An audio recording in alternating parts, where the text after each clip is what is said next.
being the world's most iconic and ubiquitous fashion doll, the origins of Barbie are not exactly what I would call shrouded in mystery.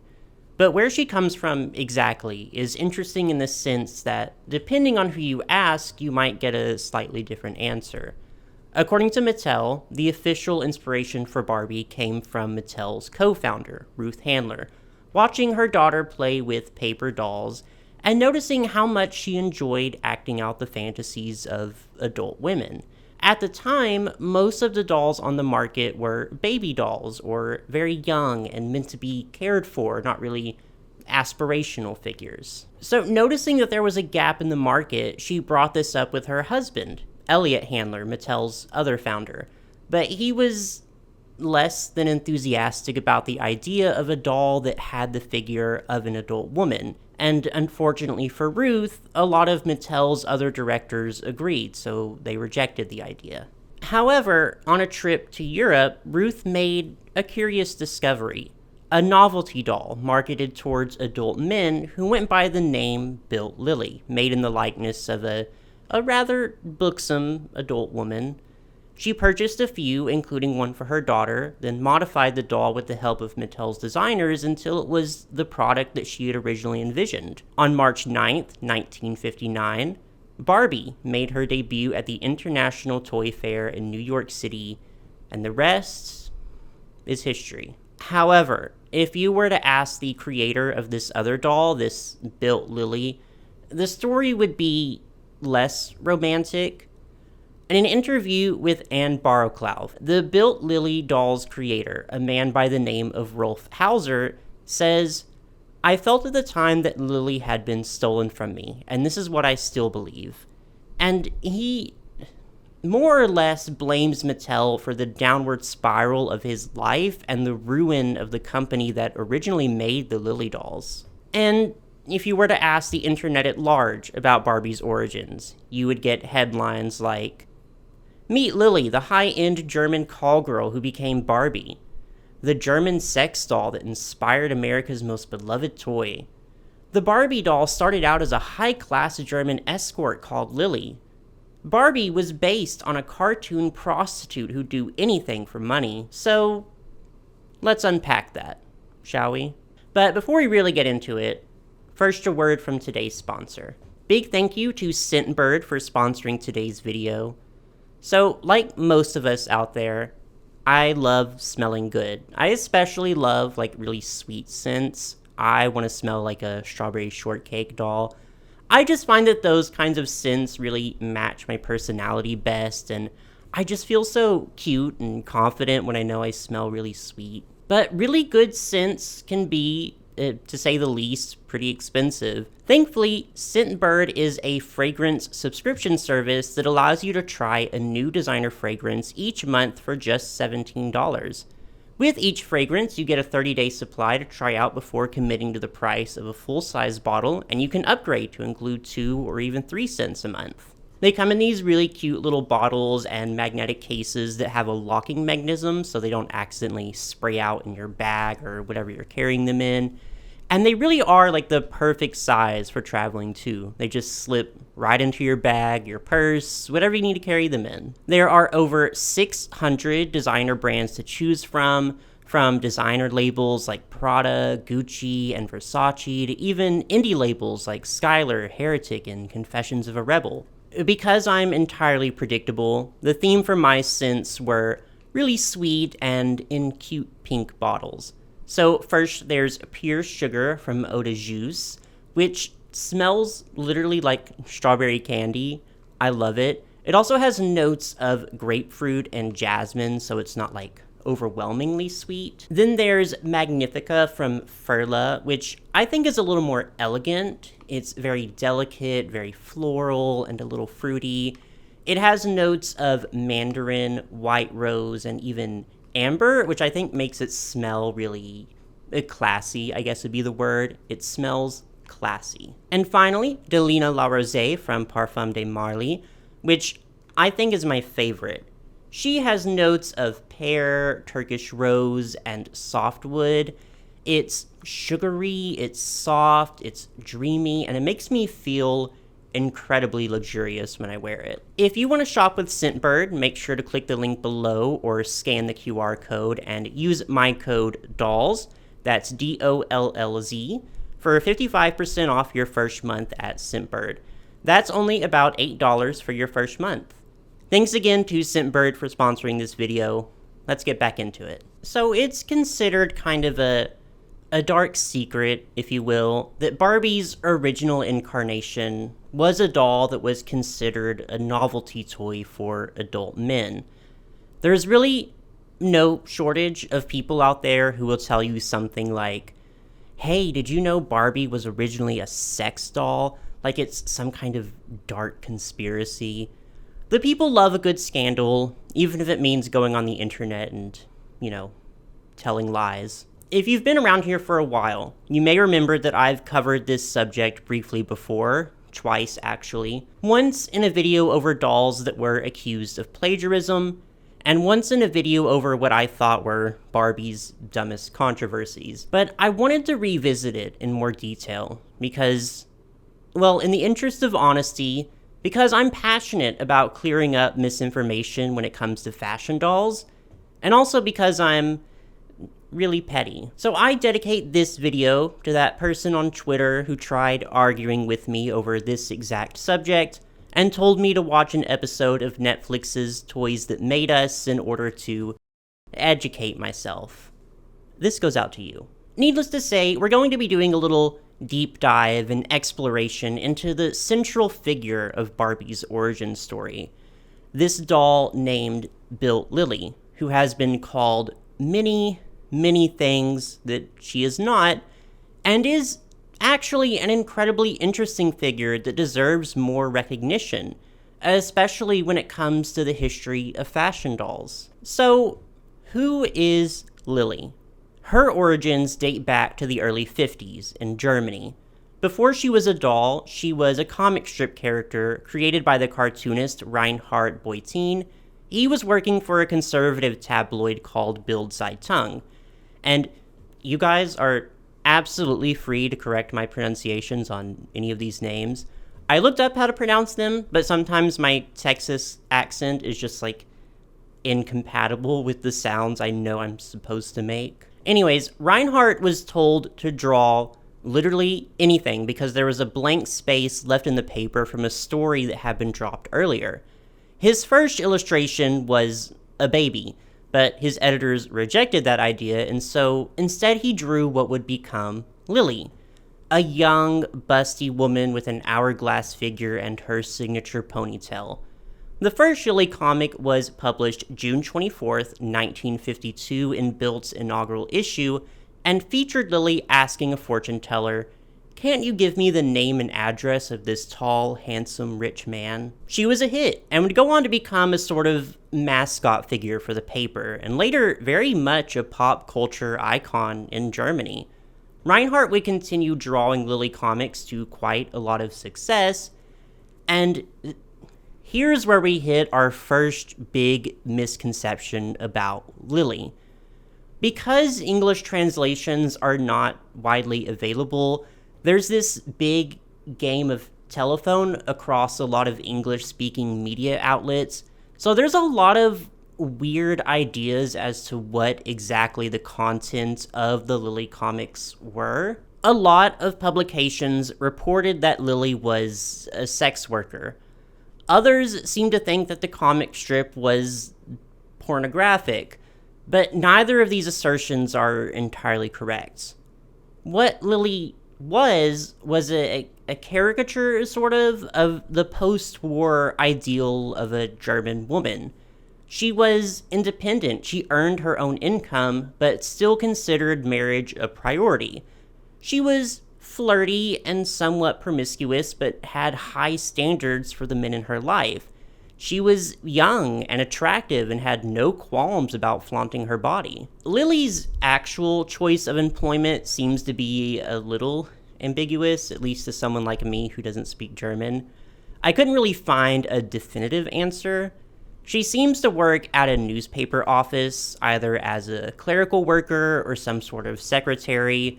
She frequently slacks off at work and takes a lot of vacations and has her eyes set on a single goal: marrying a rich man. She's definitely a bit of a gold digger, and there's a lot of comics that show Lilli shooting down suitors that don't meet her standards, as well as ones of her lavishing in the expensive gifts sent to her by all the men in her life. So what I'm trying to say is that Lilli is a bit of an icon. And like I said, accurate translations of the comics are few and far between, but I did find one Pinterest board that I'll link down below to a lot of Bild Lilli comics with English translations attached.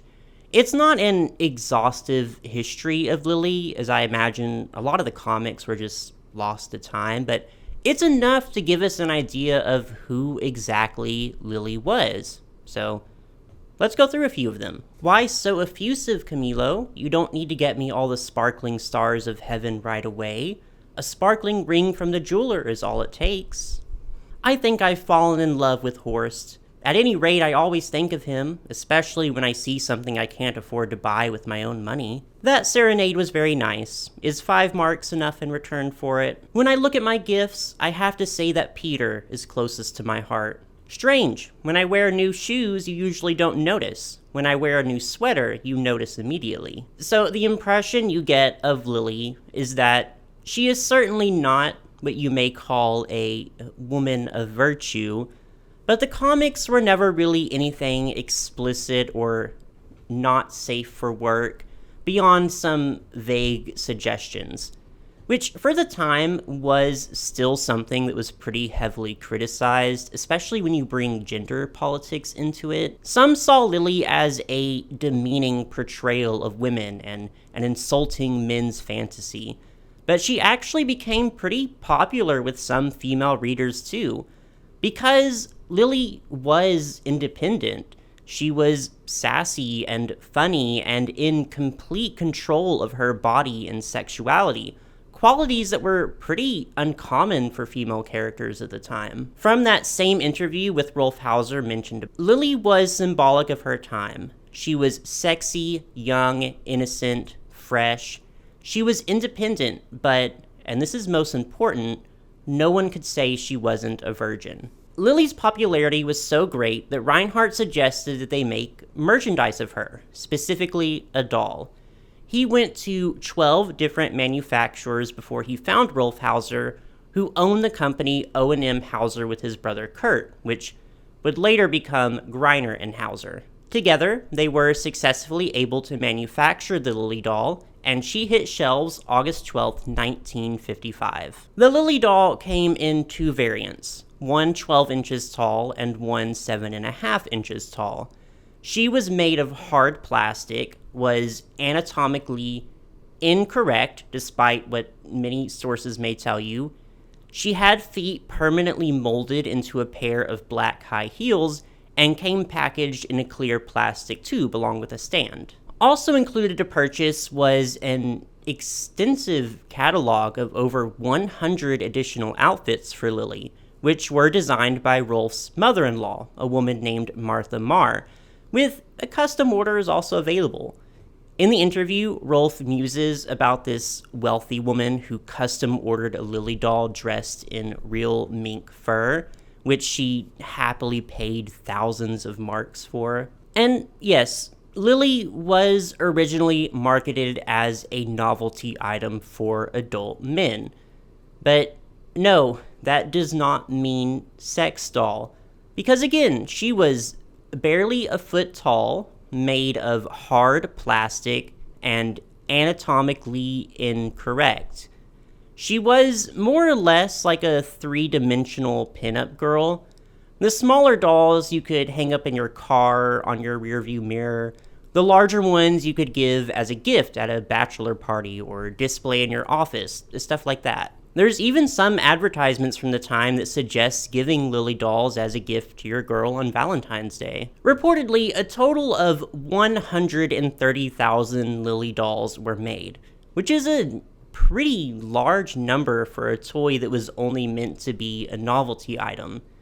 But again, Lilli was a sort of cultural icon in the country, a household name. In 1958, she would even get her own movie, Lilli, a Girl from the Big City, which starred Danish actress Anne Smyrner as Lilli. The film is described as a comedy mystery and portrays Lilli as a sort of heroic figure, a journalist who uncovers this big criminal conspiracy. And Lilli dolls would go on to be pretty popular with children too, because she was so different from all the other toys on the market. Just like we talked about earlier, most of the dolls were babies or very childlike, and they were meant to be taken care of. When she started to become more successful with children, her wardrobe did become slightly more toned down, now featuring more ball gowns and high-necked blouses, and a lot of other companies began to produce clothing and dollhouses and furniture in scale with Lilli in hopes to cash in on the new trend. Lilli's success was also international, with her being sold in countries all over Europe and even briefly in America, though without the Bild branding, where she apparently just wasn't nearly as successful. According to an article in Hobby Lark titled The Stolen Legacy of Bild Lilli, bootlegs were also a problem, with places like Hong Kong and Spain attempting to pass off their own versions of the Lilli doll. It was Switzerland, actually, where Ruth Handler famously caught the first sight of the Lilli doll, which she would then, of course, use to go on to create Barbie. And the fact that Handler used a Lilli doll specifically to engineer the first Barbie is a fact. Like, that's never been disputed. But Mattel has historically tried to downplay exactly how similar Lilli and the first Barbie are. A Mattel spokesperson told History.com, Ruth was inspired by watching her daughter play with paper dolls. The Bild Lilli doll proved it was possible to manufacture an 11.5-inch doll. Which, yeah, surely Ruth wouldn't just steal anything. She seems like a legitimate, perfectly upstanding businesswoman. Oh. And yeah, putting Barbie and Lilli side by side, the similarities are present. And all of this was happening completely under Rolf Hauser's nose. Before Barbie was advertised to make her official debut in Germany, Rolf Hauser was, in a word, outraged, but still wasn't aware of just how popular Barbie was. Rolf wanted to sue Mattel, but his brother Kurt advised him against it. They were just a small German toy company, and Mattel was worth billions. They didn't stand a chance. So they took another route. Greiner and Hauser would strike a deal with the American toy manufacturer and rival to Mattel, Louis Marx and Company. Now, Louis Marx would use the Lilli head molds to create dolls for the American market, which they named Miss 17. She was advertised as being superior to Barbie on account of being taller than her. Miss 17 was 15 inches tall, or for an extra dollar could also be 18 inches. And together with Louis Marx, Greiner and Hauser would sue Mattel in 1961 for infringement. Not over Barbie's and Lilli's similar appearance specifically, but rather for the patent used for Lilli's unique hip joint.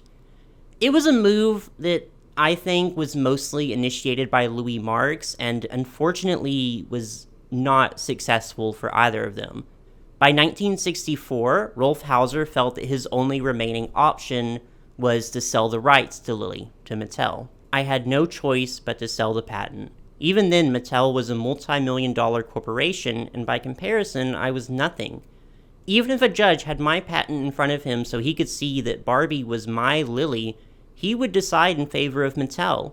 If it was down to me, I would have gone to court just on principle, but my brother Kurt refused to go with me because it would be such a financial disaster. The interview goes into more detail, but Rolf alleges that he did his best to negotiate a favorable deal with Mattel, but a language barrier and a lack of proper communication on Mattel's part made it extremely difficult for him.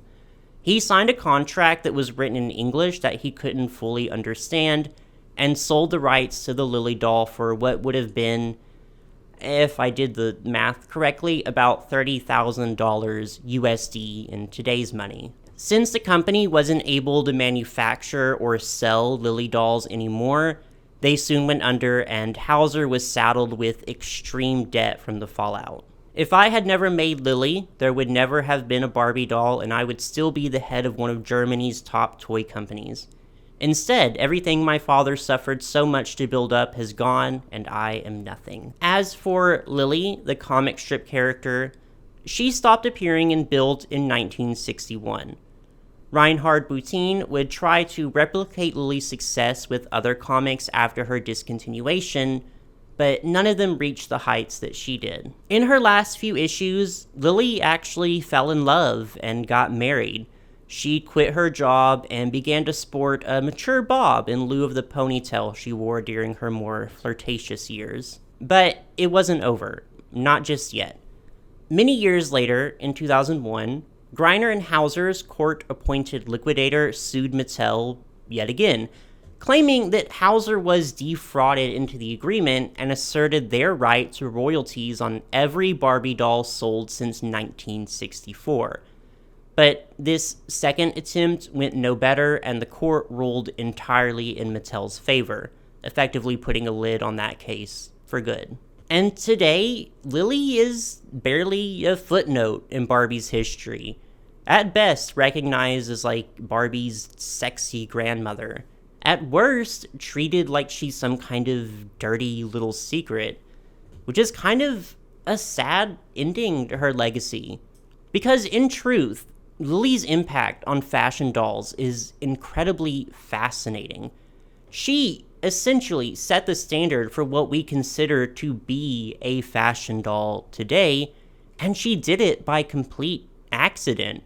She was never intended to be anything more than just a novelty item, but she quite literally changed history. And I don't want the takeaway from this video to be that Barbie is evil, that Barbie needs to be put in her place. No, nothing like that. Yes, corporations suck, we know that. But I love Barbie, I love what she's done throughout history. But the fact is, we can't be certain any of that would have been possible without Lilli. So I'm just giving credit where credit is due. I hope that you all enjoyed today's little history lesson. Lilli has a really cool history as a doll. And unfortunately, that history just isn't often told with the respect or the fact-checking that she deserves. So now, anytime someone wants to shock you with that dumb little piece of fake news, did you know Barbie was based on a sex doll? Here you go. You have the knowledge you need to properly school them on the icon that is Lilli. And with that, I just want to thank you all for watching. As usual, leave your thoughts and comments down below. And when you're done with that, just be sure to like and subscribe for any future fashion doll content. Thank you.